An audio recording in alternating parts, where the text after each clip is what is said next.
भगवान श्री कृष्ण कहते हैं कि जो मनुष्य दूसरों की तकलीफ़ों को समझते हैं, जिनमें दया है, दिल से अच्छे हैं, उन्हें दोबारा जन्म नहीं लेना पड़ता। हरे कृष्णा। आज की कथा में आप सभी भक्तों का हार्दिक स्वागत है। भगवान श्री कृष्ण और श्रीमती राधा रानी की कृपा सदैव आप और आपके समस्त परिवार पर बनी रहे। आजकल जिस प्रकार से हम जीवन जीते हैं, उसमें सबसे ज़्यादा जो परेशानी की वजह है वो है हमारा क्रोध, हमारा गुस्सा, जो किसी भी बात पर आ जाता है। एक छोटी सी बात होती नहीं है, क्रोध हमें पहले ही आ जाता है। अब हम सभी जानते हैं, बचपन से ही सुनते आए हैं कि क्रोध हमारे शरीर को, हमारे मन को कितना नुकसान पहुंचा सकता है। और पांडवों में, जो पांचों पांडवों में भीम थे, उन्हें भी क्रोध बहुत आता था। तो एक दिन उन्होंने भगवान श्री कृष्ण से अपने क्रोध को लेकर सवाल किया, क्योंकि भीम को हर बात पर, हर छोटी छोटी बात पर भी क्रोध आ जाता था। क्रोध को काबू में करना तो चाहते थे, लेकिन कर ही नहीं पाते थे। तब एकदम से गंभीर होकर कृष्ण से भीम ने सवाल किया कि कान्हा, आप तो जानते ही हैं कि मुझे अक्सर ही गुस्सा आ जाता है और चाह कर भी मैं खुद को काबू में नहीं रख पाता, और गुस्से में मैंने कई बार कितने ही गलत कदम उठा लिए हैं। अब कान्हा भीम को जानते थे और उनके क्रोध को भी जानते थे। वो अच्छे से जानते थे कि न सिर्फ इस समय बल्कि आने वाले कई युगों तक क्रोध मनुष्य का सबसे बड़ा दुश्मन होगा। इसलिए इस बारे में जानकारी देना जरूरी था। फिर भगवान श्री कृष्ण ने इतना सब कुछ सोचते हुए भीम को बताया कि इंसान को लगता है कि उसका दुश्मन बाहर कहीं है, पर सच ये है कि उसका दुश्मन बाहर से पहले उसके खुद के भीतर ही होता है। तो इंसान को बाहर के दुश्मनों से लड़ने से पहले अपने भीतर के दुश्मनों से लड़ना चाहिए। उन भीतर के दुश्मनों में सबसे बड़ा दुश्मन हमारा क्रोध ही होता है। अब भीम कृष्ण की बात को सुनकर समझने की कोशिश कर रहे थे, परंतु उन्हें समझ आकर भी कुछ भी समझ नहीं आ रहा था। उन्होंने कृष्ण से कहा कि कान्हा, क्रोध भी तो मन का ही एक भाव है। अगर प्रेम इंसान का भाव है तो क्रोध भी तो है, फिर उससे कुछ अच्छा क्यों नहीं होता, और प्रेम से सब कुछ ही अच्छा हो जाता है। अब भगवान श्री कृष्ण कहते हैं कि ये बहुत अच्छा सवाल है भीम। लोगों को लगता है कि प्रेम, दया, करुणा ये सब भाव अच्छे हैं, तो इनका जितना चाहे उतना इस्तेमाल कर सकते हैं, पर ऐसा नहीं है। किसी भी भाव के ज़्यादा होने से आदमी अपना ही नुकसान करता है, चाहे फिर वो प्रेम हो या फिर क्रोध। भीम अब अपने दिमाग के घोड़े दौड़ाने की कोशिश करने लगे, पर प्रेम के बारे में कान्हा की बात उन्हें अजब ही लग रही थी, क्योंकि खुद कान्हा भी बहुत बड़े प्रेमी के रूप में जाने जाते थे। अब भीम ने कृष्ण से पूछा कि कान्हा, प्रेम भला कैसे किसी का नुकसान कर सकता है? प्रेम तो इस दुनिया का सबसे अच्छा भाव है, ये तो आप ही कहते हैं ना। कृष्ण भीम की दुविधा को समझ रहे थे और ये देखकर उन्हें थोड़ी हंसी भी आ रही थी। उन्होंने अपनी सुंदर मुस्कान के साथ भीम को समझाया कि भीम, जरा सोचो कि तुम किसी से प्यार करते हो और सिर्फ प्यार ही करते हो, तो इससे क्या होगा? खाना कैसे आएगा? काम कैसे होगा? बाकी चीज़ों का क्या होगा? कपड़े क्या पहनोगे? ये जो तुम इधर उधर दिन भर घूमते हो, इसके पैसे कहाँ से आएंगे? भीम, जीवन सिर्फ प्रेम से नहीं चलता है। प्रेम, क्रोध और दुनिया का हर एक भाव एक संतुलन में ही होना चाहिए, और जिसने यह संतुलन बना लिया उसके लिए यह कठिन जीवन भी आसान हो जाता है। परंतु यह इतना आसान भी नहीं है जितना कि मैं तुमसे कह रहा हूँ। यहाँ तक कि मैं खुद जो इतनी बातें बता रहा हूँ, मुझे भी कभी कभी बहुत क्रोध आता है। अब भीम ने कृष्ण से पूछा, कान्हा, जब आपको क्रोध आता है तो आप क्या करते हैं? क्या क्रोध को सच में काबू किया जा सकता है? क्या बिल्कुल भी क्रोध को काबू में करने के लिए हर इंसान को बस अपने मन को काबू में रखना होगा? भगवान कृष्ण कहते हैं कि अपने क्रोध को समझने के लिए सबसे पहले ये समझना होगा कि हमें किन बातों से क्रोध आता है, किस समय क्रोध आता है, और क्रोध आते ही हम सबसे पहले क्या करने की कोशिश करते हैं। और इन सब बातों को सोचते ही सबसे पहले तो तुम्हें ये समझ में आ जाएगा कि कई बार हम कितनी छोटी छोटी बातों पर क्रोधित होते हैं, या फिर कई बार बड़ी लड़ाई कर बैठते हैं। सबसे पहले इन वजहों का पता लगाना होगा।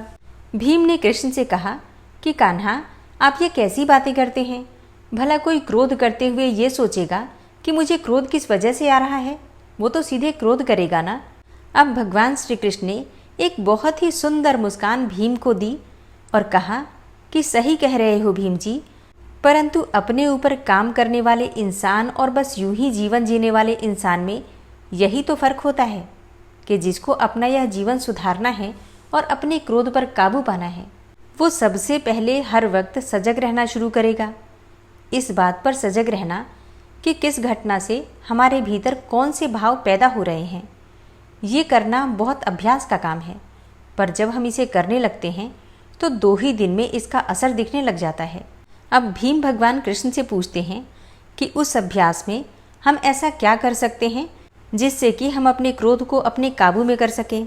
भगवान कृष्ण कहते हैं कि पिछली कई सदियों से आदमी अपनी सांसों को अपने काबू में रखकर सब कुछ कर लेता रहा है, क्योंकि हर भाव का संबंध हमारी सांसों से ही जुड़ा है। हम देखते हैं कि जब हमें क्रोध आता है तो हमारी सांसें कितनी तेज हो जाती हैं और एक किस्म की बेचैनी हमारे शरीर में होती है। इसलिए ज़रूरी यही है कि हम रोज़ कुछ समय अपनी सांसों को काबू करने का अभ्यास करें। योग या फिर प्राणायाम करना क्रोध को शांत करने का सबसे अच्छा तरीका है। तुम देखोगे कि कितने ही साधु हैं जो हमेशा ध्यान करते हैं, या फिर वो सभी लोग जो दिन के कुछ घंटे ध्यान लगाते हैं, उन्हें बाकी लोगों की तुलना में कम क्रोध आता है। ऐसा इसलिए क्योंकि उन लोगों को असल में अपनी सांसों पर काबू है, और जिन लोगों का अपनी सांसों पर काबू हो गया उसका तो बाकी सब पर भी काबू हो जाता है। अब भीम पूछते हैं, परंतु कान्हा, कभी कभी क्रोध करना लाजमी भी हो जाता है, इसके लिए क्या तरीका है कान्हा? भगवान कृष्ण कहते हैं कि किसी भी गलती के लिए उस पर चिल्लाना या क्रोध करना सबसे आसान है, बल्कि उसे माफ़ करना या फिर उसे समझाना बहुत मुश्किल। हर मनुष्य गलती पर सिर्फ डांटता है, समझाता कोई नहीं है। जो गुरु अपने शिष्य को उसकी गलती पर डांटता नहीं बल्कि समझाता है, वह शिष्य बहुत समझदार होता है। बल्कि डांटने वाले गुरुओं के बच्चों का विश्वास कम हो जाता है और वे अपने जीवन में कुछ भी नहीं कर पाते हैं। इसीलिए लोगों को माफ़ करना सीखना चाहिए। पति, पत्नी, बच्चे या फिर किसी भी रिश्ते में क्रोध कभी भी रिश्ते बनाता नहीं है, बस तोड़ता ही है। जो माँ बाप हमेशा अपने बच्चों पर क्रोध करते हैं, वो बच्चे अपने माँ बाप से सच बोलना बंद कर देते हैं। और अगर शांति से, समझदारी से बात की जाए तो हर बात आसान है। जो इंसान शांत स्वभाव का होता है वह ज़्यादा सुखी भी होता है और अपने काम को अच्छे से कर भी पाता है। इसलिए मैं चाहूँगा कि तुम भी बेवजह क्रोध करना छोड़ दो। अब कान्हा की ये बातें सुनकर भीम कहते हैं, कान्हा, ये बात इतनी आसानी से कोई पहले समझा देता तो मैं अपनी इतनी शक्तियों को क्रोध पर कभी बर्बाद नहीं करता। लेकिन कान्हा, एक और आखिरी बात है, उसे भी समझाओ कि अगर एकदम से क्रोध आ जाए तो उसे कैसे रोकें। तब भगवान कृष्ण कहते हैं कि जैसे ही क्रोध आए तुरंत अपनी सांसों पर ध्यान दो। सांसें तेज चल रही थी तो उन्हें सामान्य करो और फिर उस समस्या के बारे में सोचो जिसके लिए तुम्हें क्रोध आ रहा था। कई बार बस चुपचाप बैठे बैठे खीज भी आती है तो उस खीज की जड़ तक पहुँचो। कई बार क्रोध हमें खुद पर आ जाता है और इसे हम दूसरों पर उतारते हैं। दूसरों पर क्रोध उतारने वाले को ही सबसे ज़्यादा योग और प्राणायाम करने की ज़रूरत होती है। अगर ऐसे लोग दिन के कुछ पल भी अपनी सांसों को देंगे तो उन्हें बहुत लाभ होगा। अब भीम कहते हैं कि कान्हा, अब मैं ऐसा ही किया करूँगा। कृष्ण ने अपने मन को काबू में रखने के लिए ठीक ही कहा था। क्रोध सबसे आसानी से आ जाता है और लोग क्रोध में न जाने कितने ही गलत कदम उठा लेते हैं। तो जब भी आपको क्रोध आए, एक लंबी सांस लीजिए और उस बात और उस गंभीरता के बारे में सोचिए। आप देखेंगे कि आपका क्रोध काफ़ी हद तक कम हो गया है। भगवान कृष्ण और भीम की ये बातें अगर आपको पसंद आई हो, आज की कहानी अगर आपको पसंद आई हो, तो वीडियो को लाइक करने के साथ ही शेयर भी ज़रूर कीजिए। कृष्ण के इन बातों से बहुत सारे लोगों को उनकी समस्या का समाधान मिल जाएगा और आपको उनकी दुआ मिल जाएगी। और चलिए अब सुनते हैं आज का अध्याय।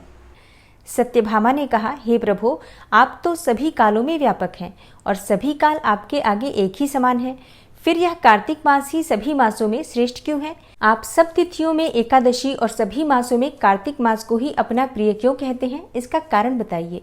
भगवान श्री कृष्ण ने कहा, हे भामिनी, तुमने बहुत अच्छा प्रश्न किया है। मैं तुम्हें इसका उत्तर देता हूँ, ध्यानपूर्वक सुनो। इसी प्रकार एक बार महाराज बेन के पुत्र राजा पृथु ने प्रश्न के उत्तर में देवर्षि नारद से प्रश्न किया था, जिसका उत्तर देते हुए नारद जी ने उसे कार्तिक मास की महिमा बताते हुए कहा, हे राजन, एक समय शंख नाम का एक राक्षस बहुत बलवान एवं अत्याचारी हो गया था। उसके अत्याचारों से तीनों लोकों में त्राही त्राही मच गई। उस शंखासुर ने स्वर्ग में निवास करने वाले देवताओं पर विजय प्राप्त करके इंद्र आदि देवताओं एवं लोकपालों के अधिकारों को छीन लिया। उससे भयभीत होकर समस्त देवता अपने परिवार के सदस्यों के साथ सुमेरु पर्वत की गुफाओं में बहुत दिनों तक छुपे रहे। तत्पश्चात वे निश्चिंत होकर सुमेरु पर्वत की गुफाओं में ही रहने लगे। उधर जब शंखासुर को इस बात का पता चला कि देवता आनंद पूर्वक सुमेरु पर्वत की गुफाओं में निवास कर रहे हैं, तो उसने सोचा कि ऐसी कोई दिव्य शक्ति अवश्य है जिसके प्रभाव से अधिकारहीन यह देवता अभी भी बलवान है। सोचते सोचते वह इस निर्णय पर पहुंचा कि वेद मंत्रों के बल के कारण ही देवता बलवान हो रहे हैं। यदि उनसे वेद छीन लिए जाएं तो वे बलहीन हो जाएंगे। तब ऐसा विचार कर शंखासुर ब्रह्मा जी के सत्यलोक से शीघ्र ही वेदों को हर लाया। उसके द्वारा ले जाए जाते हुए वेद भय से उसके चंगुल से निकल भागे और जल में समा गए। शंखासुर ने वेद मंत्रों तथा बीज मंत्रों को ढूंढते हुए सागर में प्रवेश किया, परंतु न तो उसको वेद मंत्र मिले और न ही बीज मंत्र। जब शंखासुर सागर से निराश होकर वापस लौटा तो उस समय ब्रह्मा जी पूजा की सामग्री लेकर सभी देवताओं के साथ भगवान विष्णु की शरण में पहुंचे और भगवान को गहरी निद्रा से जगाने के लिए गाने बजाने लगे और धूप गंध आदि से बारंबार उनका पूजन करने लगे। धूप दीप नैवेद्य आदि अर्पित किए जाने पर भगवान की निद्रा टूटी और वह देवताओं सहित ब्रह्मा जी को अपना पूजन करते हुए देखकर बहुत प्रसन्न हुए और कहने लगे, मैं आप लोगों के इस कीर्तन एवं मंगलाचरण से बहुत अधिक प्रसन्न हूँ। आप अपना अभीष्ट वरदान मांगिए, मैं अवश्य ही प्रदान करूंगा। जो मनुष्य आश्विन शुक्ल की एकादशी से देवोत्थान एकादशी तक ब्रह्म मुहूर्त में उठकर मेरी पूजा करेंगे, उन्हें तुम्हारी ही भांति मेरे प्रसन्न होने के कारण सुख की प्राप्ति होगी। आप लोग जो पाद्य, अर्घ्य, आचमन और जल आदि सामग्री मेरे लिए लाए हैं, वे अनंत गुणों वाली होकर आपका कल्याण करेंगी। शंखासुर द्वारा हरे गए संपूर्ण वेद जल में स्थित हैं। मैं सागर पुत्र शंखासुर का वध करके उन वेदों को अभी लाए देता हूँ। आज से मंत्र, बीज और वेदों सहित मैं प्रतिवर्ष कार्तिक मास में जल में विश्राम किया करूंगा और अब मैं मत्स्य का रूप धारण करके जल में जाता हूँ। तुम सब देवता भी मुनीश्वरों सहित मेरे साथ जल में आओ। इस कार्तिक मास में जो श्रेष्ठ मनुष्य प्रातःकाल स्नान करते हैं, वे सब यज्ञ के अवभृत स्नान द्वारा भली भांति नहा लेते हैं। हे देवेंद्र, कार्तिक मास में व्रत करने वालों को सब प्रकार से धन, पुत्र, पुत्री आदि देते रहना और उनकी सभी आपत्तियों से रक्षा करना। हे धनपति कुबेर, मेरी आज्ञा के अनुसार तुम उनके धन धान्य की वृद्धि करना, क्योंकि इस प्रकार का आचरण करने वाला मनुष्य मेरा रूप धारण करके जीवन मुक्त हो जाता है। और जो मनुष्य जन्म से लेकर मृत्यु पर्यंत विधि पूर्वक इस उत्तम व्रत को करता है, वह आप लोगों का भी पूजनीय हो जाता है। कार्तिक शुक्ल पक्ष की एकादशी तिथि को तुम लोगों ने मुझे जगाया है, इसलिए यह तिथि मेरे लिए अत्यंत प्रीतिदायिनी और माननीय है। हे देवताओं, यह दोनों व्रत नियम पूर्वक करने से मनुष्य मेरा सानिध्य प्राप्त कर लेते हैं और इन व्रतों को करने से जो फल मिलता है वह अन्य किसी व्रत से नहीं मिलता। अतः प्रत्येक मनुष्य को सुखी और निरोग रहने के लिए कार्तिक महात्म्य और एकादशी की कथा सुनते हुए इन नियमों का पालन करना चाहिए। तो अब तक की कथा में आपने सुना भगवान श्री हरि विष्णु को कार्तिक मास और एकादशी की तिथि इतनी प्रिय क्यों है। और अब आप सुनेंगे भगवान श्री हरि विष्णु के मत्स्य अवतार का वर्णन। नारद जी ने कहा, ऐसा कहकर भगवान श्री हरि विष्णु मछली का रूप धारण करके आकाश से जल में गिरे। उस समय विंध्याचल पर्वत पर तप कर रहे महर्षि कश्यप अपनी अंजलि में जल लेकर खड़े थे। भगवान उनकी अंजलि में जा गिरे। महर्षि कश्यप ने दया करके उसे अपनी कमंडल में रख लिया। मछली के थोड़ा बड़ा होने पर महर्षि कश्यप ने उसे कुएं में डाल दिया। जब वह मछली कुएं में भी न समा सकी तो उन्होंने उसे तालाब में डाल दिया। जब वह तालाब में भी न आ सकी तो उन्होंने उसे समुद्र में डाल दिया। वह मछली वहां भी बढ़ने लगी। फिर मत्स्य रूपी भगवान विष्णु ने शंखासुर का वध किया और शंखासुर को हाथ में लेकर बद्रीवन आ गए। वहां उन्होंने संपूर्ण ऋषियों को बुलाकर इस प्रकार आदेश दिया, हे मुनीश्वरों, तुम जल के भीतर बिखरे हुए वेद मंत्रों की खोज करो और जितनी जल्दी हो सके उन्हें सागर के जल से बाहर निकाल लाओ। तब तक मैं देवताओं के साथ प्रयाग में ठहरता हूँ। तब उन तपोबल संपन्न महर्षियों ने यज्ञ और बीजों सहित संपूर्ण वेद मंत्रों का उद्धार किया। उनमें से जितने मंत्र जिस ऋषि ने उपलब्ध किए, वही उन बीज मंत्रों का उस दिन से ऋषि माना जाने लगा। तदनंतर सब ऋषि एकत्र होकर प्रयाग में गए। वहां उन्होंने ब्रह्मा जी सहित भगवान विष्णु को उपलब्ध हुए सभी वेद मंत्र समर्पित कर दिए। सब वेदों को पाकर ब्रह्मा जी बहुत प्रसन्न हुए। उन्होंने देवताओं और ऋषियों के साथ प्रयाग में अश्वमेघ यज्ञ किया। यज्ञ समाप्त होने पर सब देवताओं ने भगवान से निवेदन किया, देवाधिदेव हे जगन्नाथ, इस स्थान पर ब्रह्मा जी ने खोए हुए वेदों को पुनः प्राप्त किया है और हमने भी यहाँ आपके प्रसाद से यज्ञ भाग पाए हैं। अतः यह स्थान पृथ्वी पर सबसे श्रेष्ठ, पुण्य की वृद्धि करने वाला एवं भोग तथा मोक्ष प्रदान करने वाला हो। साथ ही यह समय भी महापुण्यमय और ब्रह्मघाती आदि महापापियों की भी शुद्धि करने वाला हो तथा यह स्थान यहाँ दिए हुए दान को अक्षय बना देने वाला हो, यह भी वर दीजिए। भगवान विष्णु बोले, देवताओं, तुमने जो कुछ भी कहा है मुझे स्वीकार है। तुम्हारी इच्छा पूर्ण हो। आज से यह स्थान ब्रह्म क्षेत्र के नाम से प्रसिद्ध होगा। सूर्यवंश में उत्पन्न राजा भगीरथ यहाँ गंगा को ले आएंगे और वह यहाँ सूर्य कन्या यमुना से मिलेंगी। ब्रह्मा जी और तुम सब देवता मेरे साथ यहाँ निवास करो और आज से यह तीर्थ तीर्थराज के नाम से विख्यात होगा। तीर्थराज के दर्शन से तत्काल सब पाप नष्ट हो जाएंगे। जब सूर्य मकर राशि में स्थित होंगे उस समय यहाँ स्नान करने वाले मनुष्यों के सब पापों को यह तीर्थ नाश करेगा। यह काल भी मनुष्यों के लिए सदा महान पुण्य फल देने वाला होगा। माघ में सूर्य के मकर राशि में स्थित होने पर यहाँ स्नान करने से सालोक्य आदि फल प्राप्त होंगे। तब देवाधिदेव भगवान विष्णु देवताओं से ऐसा कहकर ब्रह्मा जी के साथ वहीं अंतर्ध्यान हो गए। तत्पश्चात इंद्रादि देवता भी अपने अंश से प्रयाग में रहते हुए वहां से अंतर्ध्यान हो गए। जो मनुष्य कार्तिक मास में तुलसी जी की जड़ के समीप श्रीहरि का पूजन करता है वह इस लोक में संपूर्ण भोगों का उपभोग करके अंत में वैकुंठ धाम को जाता है। ओम क्लीं कृष्णाय नमः। ओम तुलसी देव्यै नमः। ओम विश्वं विष्णुर्वषट्कारो भूतभव्य भवत्प्रभु भूतकृत भूतभृद्भावो भूतात्मा भूतवाहन भूतात्मा परमात्मा च मुक्तानां परमागति अव्ययः पुरुषः साक्षी क्षेत्रज्ञो अक्षर एव च योगो योगविदां नेता प्रधान पुरुषेश्वरः नारसिंहवपुः श्रीमान् केशवः पुरुषोत्तमः सर्वः शर्वः शिवस्थाणुर्भूतादिर्निधिर्व्ययः सम्भवो भावनो भर्ता प्रभवः प्रभुरीश्वरः स्वयंभू शम्भुरादित्यः पुष्कराक्षो महास्वनः अनादिनिधनो धाता विधाता धातुरुत्तमः अप्रमेयो ऋषिकेश पद्मनाभो अमरप्रभु विश्वकर्मा मनुस्त्वष्टा स्थविष्ठः स्थविरो ध्रुवः अग्राह्यः शाश्वतः कृष्णो लोहिताक्षः प्रतर्दन प्रभूतस्त्रिककुब्धाम पवित्रं मङ्गलं परम् ईशानः प्राणदः प्राणो ज्येष्ठः श्रेष्ठः प्रजापति हिरण्यगर्भो भूगर्भो माधवो मधुसूदनः ईश्वरो विक्रमी धन्वी मेधावी विक्रमः क्रमः अनुत्तमो दुराधर्षः कृतज्ञः कृतिरात्मवान् सुरेशः शरणं शर्म विश्वरेताः प्रजाभवः अह संवत्सरो व्याल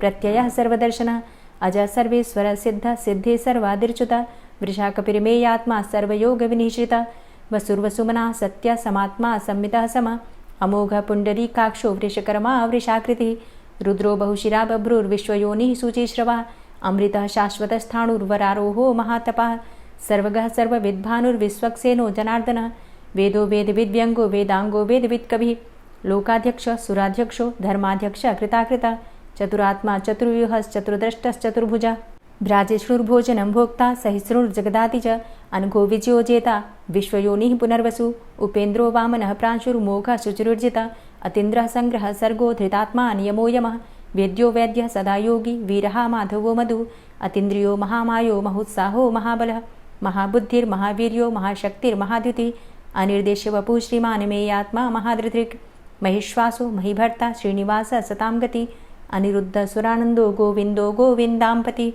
मरीचिर्दमनो हंस सुपर्णो भुजगोत्तम हिरण्यनाभ सुतपा पद्मनाभ प्रजापति अमृत्यु सर्वदिक्सिंह संधाता संधिमान स्थिर अजो दूर्मर्षण शास्ता विश्रुतात्मा सुरारिहा गुरुर्गुर्तमो धाम सत्य सत्य पराक्रम निमिषो अनिमिषो श्रग्वी वाचस्पति रुदारधि अग्रणिर्ग्रामणी श्रीमान् न्यायो नेता समीरण सहस्रमूर्धा विश्वात्मा सहस्राक्ष सहस्रपात आवर्तनो निवृत्तात्मा संवृतः संप्रमर्दन अह संवर्तको वह निर्निलोधरणीधरः सुप्रसादः प्रसन्नात्मा विश्वदृग् विशुभुग् विभु सत्कर्ता सत्कृतः साधु जहनुर्नारायणो नरः असंख्येयो अप्रमेयात्मा विशिष्टशिष्टकृच्छुवि सिद्धार्थ सिद्धसंकल्प सिद्धिदः सिद्धिसाधनः वृषाहि वृषभो विष्णुर्विष्पर्वा वृषोदरः वर्धनो वर्धमानश्च विविक्तः श्रुतिसागरः सुभुजो दूर्धरो वाग्मी महेन्द्रो वसुदो वसु नैकरूपो बृहद्रूप शिपिविष्टः प्रकाशनः ओजस्तेजो द्युतिधर प्रकाशात्मा प्रतापनः रिद्धस्पष्टाक्षरो मन्त्रश्चन्द्रांशुर्भास्करद्युतिः अमृतांशुद्भवो भानु शशबिन्दुः सुरेश्वरः औषधं जगतः सेतु सत्यधर्मपराक्रमः भूतभव्य भवन्नाथ पवनः पावनो नलः कामः कामकृत्कान्तः कामः कामप्रदः प्रभुः युगादिकृद्युगावर्तो नैकमायो महाशनः अदृश्यो अव्यक्तरूपश्च सहस्रजितनन्तजित् इष्टो अविशिष्ट शिष्टेष्ट शिखण्डी नहुसो वृष क्रोधः क्रोधकृत्कर्ता विश्वबाहुर्महीधरः अच्युतः प्रतितः प्राणः प्राणदो वासवानुजः अपां निधिर्धिष्ठानं प्रमत्तः प्रतिष्ठितः स्कन्दः स्कन्दधरो धूर्यो वरदो वायुवाहनः वासुदेवो बृहद्भानुरादिदेवः पुरन्दरः अशोकस्तारणस्तारः शूरः सौरिर्जनेश्वरः अनुकूलः शतावर्त पद्मी पद्मनिभेक्षणः पद्मनाभो अरविन्दाक्ष पद्मगर्भ शरीरभृत् महर्धिरिद्धो वृद्धात्मा महाक्षो गरुडाध्वजः अतुलः शरभो भीमो समयज्ञो हविर्हरि सर्वलक्षणलक्षण्यो लक्ष्मीवान् समितिञ्जयः वीक्षरो रोहितो मार्गो हेतुर्दामोदरः सः महीधरो महाभागो वेगवान् मिताशनः उद्भवः क्षोभणो देवः श्रीगर्भः परमेश्वरः करणं कारणं कर्ता विकर्ता गहनो गुहः व्यवसायो व्यवस्थान संस्थान स्थानदो ध्रुवः परर्थी परमस्पस्तुष्ट पुष्ट सुभेक्षणः रामो विरामो विरजो मार्गो नेयो नयोनयः वीरः शक्तिमतां श्रेष्ठो धर्मो धर्मविदुत्तमः वैकुण्ठः पुरुषः प्राणः प्राणदः प्रणवः पृथुः हिरण्यगर्भः शत्रुघ्नो व्याप्तो वायुरुधोक्षजः ऋतुः सुदर्शनः कालः परमेष्ठी परिग्रहः उग्रः संवत्सरो दक्षो विश्रामो विश्वदक्षिणः विस्तारः स्थावरस्थाणु प्रमाणं बीजमव्ययम् अर्थो अनर्थो महाकोशो महाभोगो महाधनः अनिर्विण्णः स्थविष्टोऽभू धर्मयुपो महामखः नक्षत्रनेमिर्नक्षत्री क्षमा चामः समीहनः यज्ञ इज्यो महेज्यश्च क्रतुः सत्रं सतां गतिः सर्वदर्शी विमुक्तात्मा सर्वज्ञो ज्ञानमुत्तमं सुव्रतः सुमुखः सुष्मा सुघोषः सुखदः सुहृतः मनोहरो जित्क्रोधो वीरबाहुर्विदारणः स्वापनः स्ववसो व्यापी नैकात्मा नैककर्मकृत् वत्सरो वत्सलो वत्सी रत्नगर्भो धनेश्वरः धर्मगुप्त धर्मकृद्धर्मी सदसक्षरमक्षरम् अविज्ञाता सहस्रांशुर्विधाता कृतलक्षणः गभस्तिनेमिः सत्त्वस्थः सिंहो भूतमहेश्वरः आदिदेवो महादेवो देवेशो देवभृद्गुरुः उत्तरो गोपतिर्गोप्ता ज्ञानगम्यः पुरातनः शरीरभूतभृद्भोक्ता कपीन्द्रो भूरि दक्षिणः सोमभो अमृतपः सोमः पुरुजित पुरुषोत्तमः विनियोजयः सत्यसन्धो दाशाः सात्वतां पतिः जीवो विनयिता साक्षी मुकुन्दो अमितविक्रमः अम्भो निद्रणन्तात्मा महोदधीशयोऽन्तकः अजोमहारः स्वाभाव्यो जितामित्रः प्रमोदनः आनन्दो नन्दनो नन्दः सत्यधर्मा त्रिविक्रमः महर्षि कपिलाचार्यः कृतज्ञो मेदिनीपतिः त्रिपदस्त्रिदशाध्यक्षो महाशृङ्गः कृतान्तकृत् महावराहो गोविन्दः सुखेणः कनकाङ्गदी गुह्यो गभीरो गहनो गुप्तश्चक्रगदाधरः वेधा स्वाङ्गो अजितः कृष्णो दृढः सङ्कर्षणोच्युतः वरुणो वारुणो वृक्षः पुष्कराक्षो महामनाः भगवान् भगानन्दी वनमाली हलायुधः आदित्यो ज्योतिरादित्यः सहिष्णुर्गतिसत्तमः सुधन्वाखण्ड परशुर्दारुणो द्रविडप्रदः दिविस्त्रिक्सर्वदृग्व्यासो वाचस्पतिर्योनिजः त्रिसामासामगः साम निर्वाणं भेषजम्भिषक्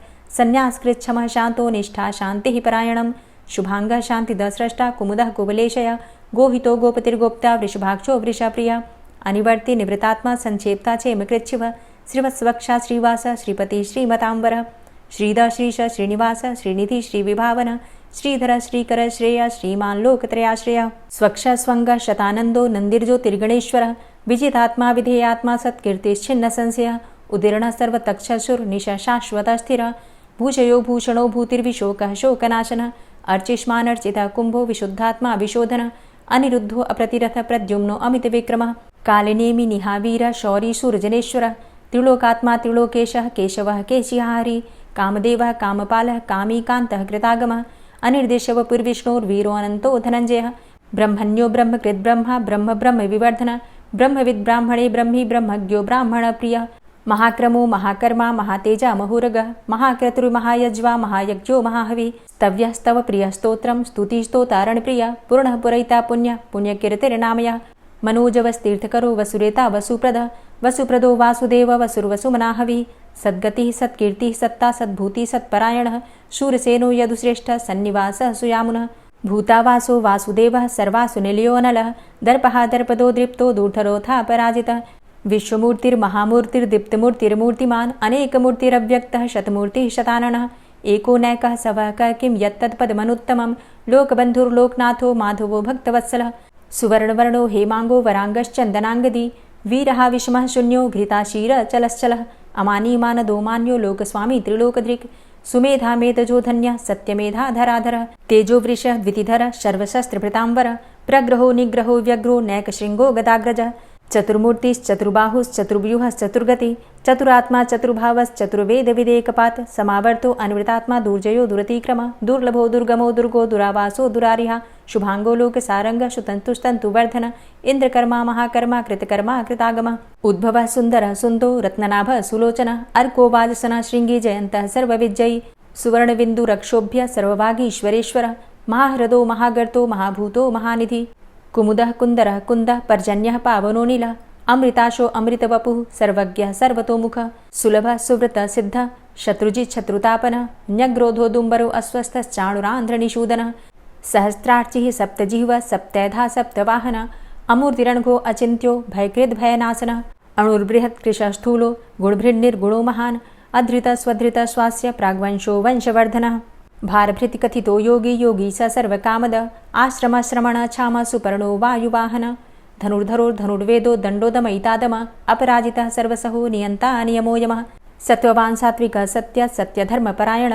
अभिप्रायः प्रियार्होर्ह प्रियकृत् प्रीतिवर्धनः विहाय सगतिर्ज्योति सुरुचिर्हुद्भुग्विभु रविर्विलोचनः सूर्य सविता रविलोचनः अनन्तो हुद्भुग्भोक्ता सुखदो नैकजोग्रज अनिर्विण्ण सदामर्षि लोकाधिष्ठानमद्भुतः सनात सनातन्तमः कपिलः कपिरप्यय स्वस्तिदा स्वस्तिकृत् स्वस्ति स्वस्तिभुक् स्वस्ति दक्षिण रौद्रः कुण्डली चक्रे विक्रम्युर्जितशासन शब्दातिग शब्दशः शिशिरः शर्वरीकर अक्रूरः पेशलो दक्षो दक्षिणः क्षमिणाम्बर विद्वतमो वितभय पुण्यश्रवणकीर्तन उत्तारणो दुष्कृतिः पुण्यो दुःस्वप्ननाशन वीरहारक्षण संतो जीवनः पर्यवस्थित अनन्तरूपो अनन्तसृर्जितमन्युर्भयापः चतुरश्रो गभीरात्मा विदिशो व्यादिशो दिश अनादिर्भूर्भुवो लक्ष्मी सुवीरो रुचिराङ्गद जननो जन्मादिर्भीमो भीमपराक्रम आधारनीलयो धाता पुष्पहासः प्रजागर ऊर्ध्वग सत्पथाचार प्राणदः प्रणवपण प्रमाणं प्राणनीलयः प्राणभृत् प्राणजीवन तत्त्वं तत्त्वविदेकात्मा जन्म मृत्यु जरातिग भूर्भुवः स्वस्तरुस्तार सविता प्रपितामह यज्ञो यज्ञपतिर्यज्वा यज्ञाङ्गो यज्ञवाहन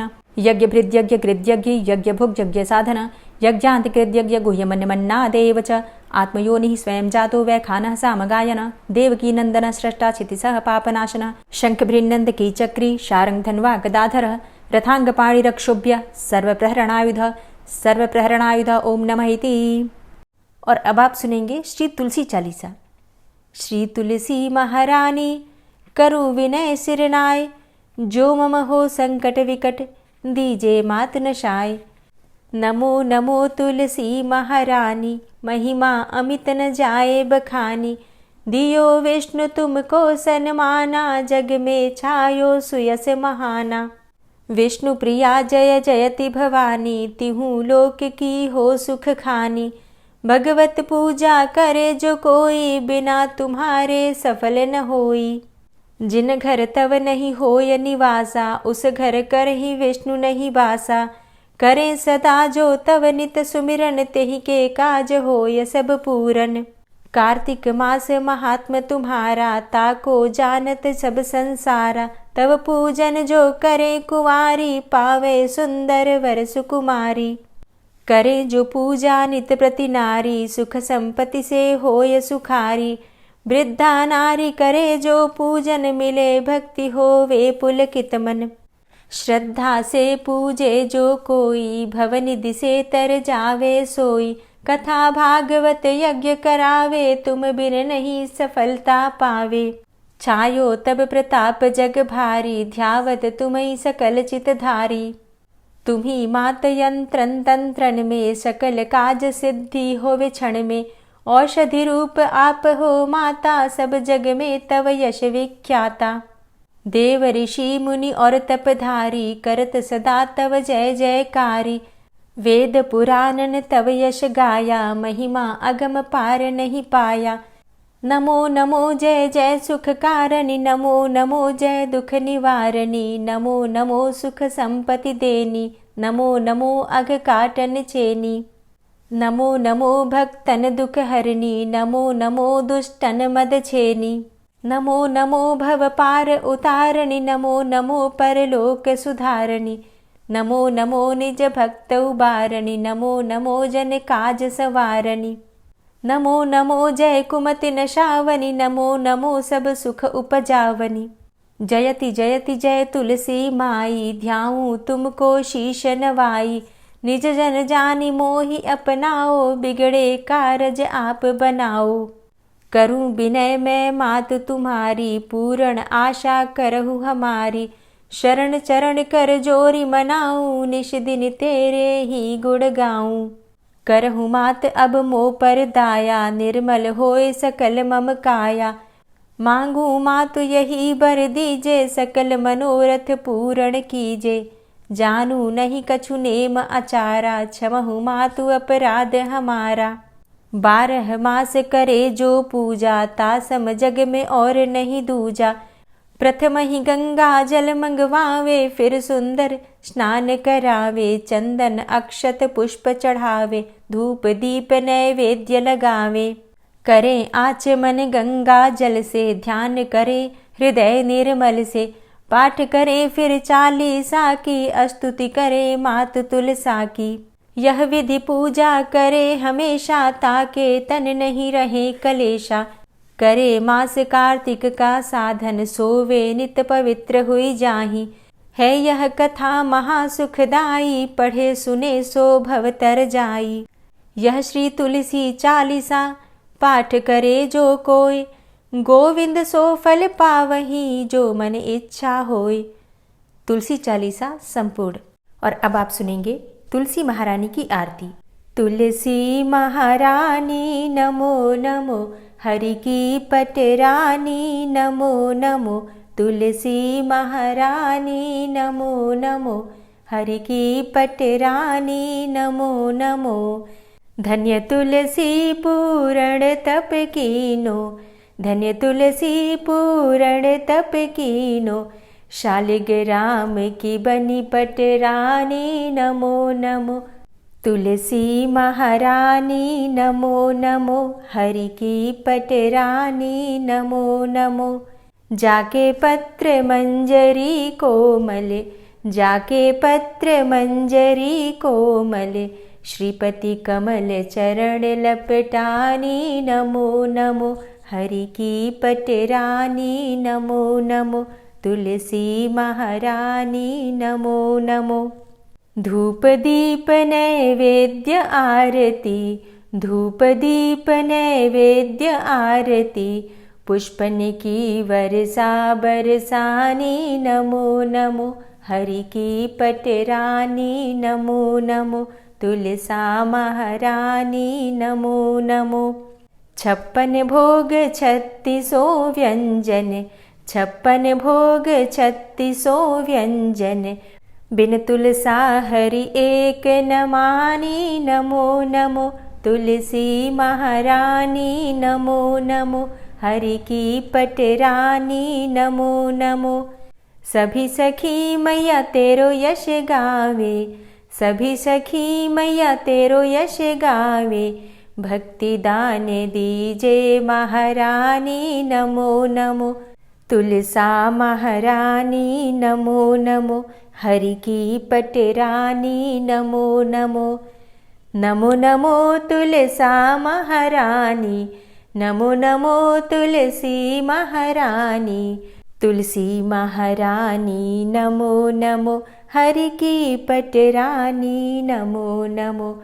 तुलसी महारानी नमो नमो, हरि की पटरानी नमो नमो। प्रेम से बोलिए तुलसी मैया की जय। अब बात करें आपके प्रश्नों के बारे में, तो पहला प्रश्न है गीता दुबे जी का। उन्होंने प्रश्न किया है कि जो हम दान निकालते हैं प्रतिदिन का, कार्तिक मास का, तो क्या हम बीच में उसे दान कर सकते हैं किसी दिन, या फिर कि कार्तिक मास समाप्त होने के बाद ही हम दान दे सकते हैं? नहीं जी, दान आप चाहें तो, जैसे कि थोड़ा थोड़ा इकट्ठा हो जाता है, तो फिर आप किसी भी दिन किसी भी ब्राह्मण को या फिर मंदिर में दान कर सकते हैं। आप चाहें तो ऐसा भी कर सकते हैं कि आप पूरे महीने भर का दान एकत्र करके रखिए और फिर पूर्णिमा के दिन भी दान कर सकते हैं। ठीक है, तो दान आप कभी भी कर सकते हैं, कोई दिक्कत नहीं है। और अगला प्रश्न है पूनम चौधरी जी का। उन्होंने प्रश्न किया है कि उनके घर में बेबी हुआ है और वो कार्तिक मास का स्नान कर रही हैं, व्रत कर रही हैं, और अब जैसे कि घर में सूतक लग गया, तो किस प्रकार से व्रत और स्नान अपना जारी रखें या फिर कि छोड़ दें। देखिए, सूतक के समय में पूजा नहीं कर सकते हैं आप, मतलब कार्मिक पूजा नहीं कर सकते हैं, लेकिन मंत्र इत्यादि आप फ़ोन पर भी सुन सकते हैं। इसलिए स्नान और व्रत जिस प्रकार से आप कर रहे हैं बिल्कुल आप उसी प्रकार से कर सकते हैं। अगर आप बीच में स्नान करना या फिर व्रत करना छोड़ते हैं तो व्रत आपका खंडित हो जाता है। ठीक है, तो नियम आपका इसी प्रकार से चलेगा जैसे कि आप पहले से करते आ रहे हैं। सिर्फ आपको कार्मिक पूजा तब तक नहीं करनी है जब तक कि आपके घर में सूतक माना जाता है। दोस्तों, कथा सुनने के लिए आप सभी भक्तों का दिल से बहुत बहुत आभार और मुझे पूरा विश्वास है कि इसी प्रकार से आप लोग अपना प्रेम और सहयोग आगे भी बनाकर रखेंगे। जो भक्त इस चैनल पर पहली बार आए हैं, अगर अभी तक आपने चैनल को सब्सक्राइब नहीं किया है तो आज की वीडियो अगर आपको अच्छी लगे तो चैनल को सब्सक्राइब कर लीजिए, बेल आइकन को प्रेस कर लीजिए। इससे ये होगा कि इस चैनल पर जो भी नई वीडियो अपलोड होंगी उनकी नोटिफिकेशन आपको सही समय पर प्राप्त होगी। मिलती हूँ मैं आपसे अगली वीडियो में, तब तक के लिए जय श्री राधे।